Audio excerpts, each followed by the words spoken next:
My life story. My first memories involve my home in Michigan. I grew up with just my mom because my dad left before I knew him. Mom really didn't like cats, and she got me passionate about calling them icky guys when I was little. I loved watching wholesome TV shows like Sesame Street, Blue's Clues, and Scooby Doo. I imagined myself growing up to be a scientist in a lab mixing goo and making explosions in beakers, just learning what did what for the betterment of society, either that or a fireman or a cheerleader. I loved to write and draw art from a young age, especially liked inventing monsters. I have a particular fond memory of recording multiple layers of my voice on a cassette tape in order to make what was unknowingly pretty much a radio show. It was like the audio of a horror film, very funny and extremely intelligent. I did the voice for every character. I remember making crafts with mom nearly every day. She was always spending great time with me. It's amazing, really, because I really don't remember feeling lonely without siblings or even like I was missing a parent.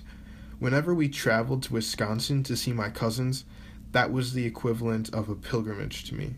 And those were my best friends. I felt so free and amazed. And the bliss didn't come from a feeling of power, which I think is important to note. It came from the feeling of adventure and exploration, especially at Uncle John's, who had money and a large house to explore, also a dog and 3 kids. It was a dream. Back in Michigan, going to grandparents was amazing as well. So much love and a lack of drama, and, well, at least it was a lack of visible drama to me in those days. I had a very big family, and my favorite memories of that young age have to be the holidays, Christmas time, when we'd all gather at the grandparents' or at Uncle John's. I'd get to have a massive slumber party with many amazing cousins. Action was nonstop, imagination was nonstop. It was undoubtedly fifth dimensional living for us. What happened to that? See, diet and food, it can't be the only key. I ate junk back then. We all did. But life was heaven. That was because it was timeless and it was absent of any emotional weight. There were boundaries, but nothing weighing us down. I learn more every day why meditation is so crucial. It's like you sit and you face your issues and your discomforts until you are happy and excited, and you don't get up until you are. And it's also so important to place yourself in a loving environment. You shouldn't need to be working overtime to be making up for the lack of self-love your peers are showing you. That's self-inflicted pain if you're choosing to remain attached to them. Meditate until it's time to love, and then love until it's time to meditate. And let go of everything and every person that you do not have a synergistic relationship with. An example of what I mean by synergistic is that I exhale air from my plants and I water them, and they exhale air from me and supply me with beauty. I aged.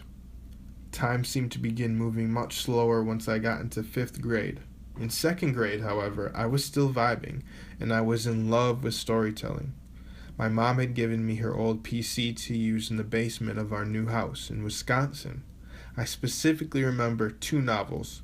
One was called Daniel Hogton and Dragon Slaying, which admittedly was heavily influenced by Harry Potter, but was very well done and unique still. I sent a copy to a publisher myself, and they accepted my work as if I was an adult, and even wrote a synopsis of my story and what they liked about it. The other novel I wrote, I never told my mom of because it was written for adults. It was titled Run Like Hell.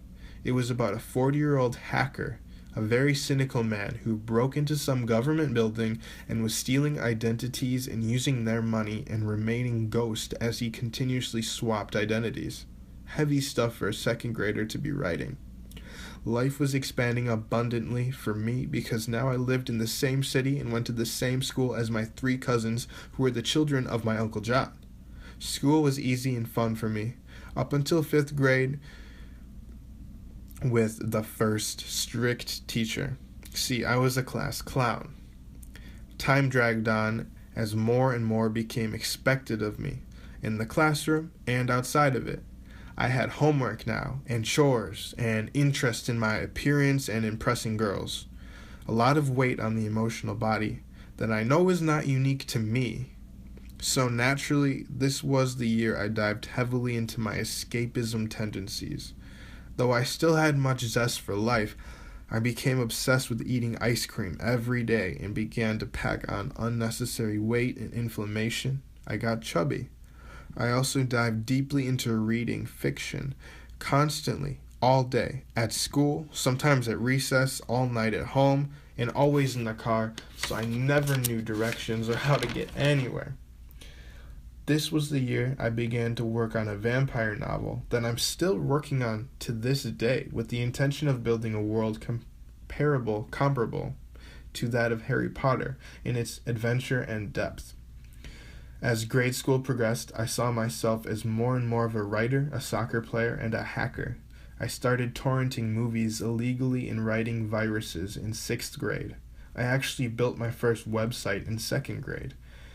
Where there's a will, there's a way. By 8th grade, I was determined and convinced I would be a world-renowned fiction writer for a career. Sophomore year of high school, I felt so busy and overwhelmed that I didn't have time to write, so I put my stories away. I built my first custom PC that year, and I still use it.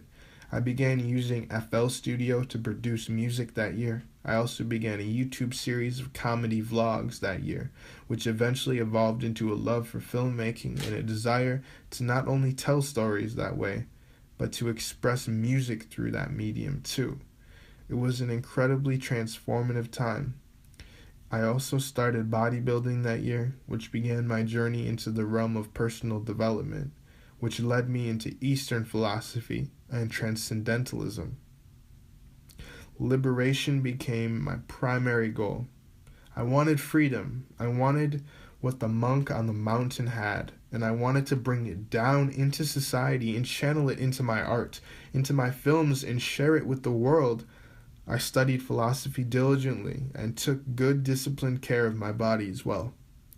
It was junior year that I began carrying a composition notebook with me everywhere I went in order to solve mental issues and mark transformations in my consciousness. There was a lot of pent-up anger and especially sadness in me at the time. I never let anyone see me when I wasn't happy, but that didn't mean I was always happy. I was careful to keep my journals hidden because the content inside, for the most part, contained the depths of my soul. All the shadows I carried, all of my longing, clinging, confusion, and resentment. It was catharsis, and it was also used to logically solve perceived issues and decisions in my life outside of the present moment.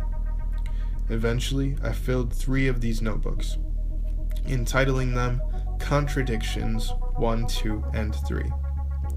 It was Ralph Waldo Emerson, the poet, who initially inspired me to take up this practice.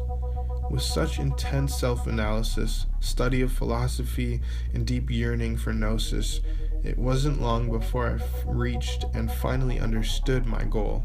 Now, senior year of high school, I realized enlightenment and made my vows in holy matrimony to the present moment.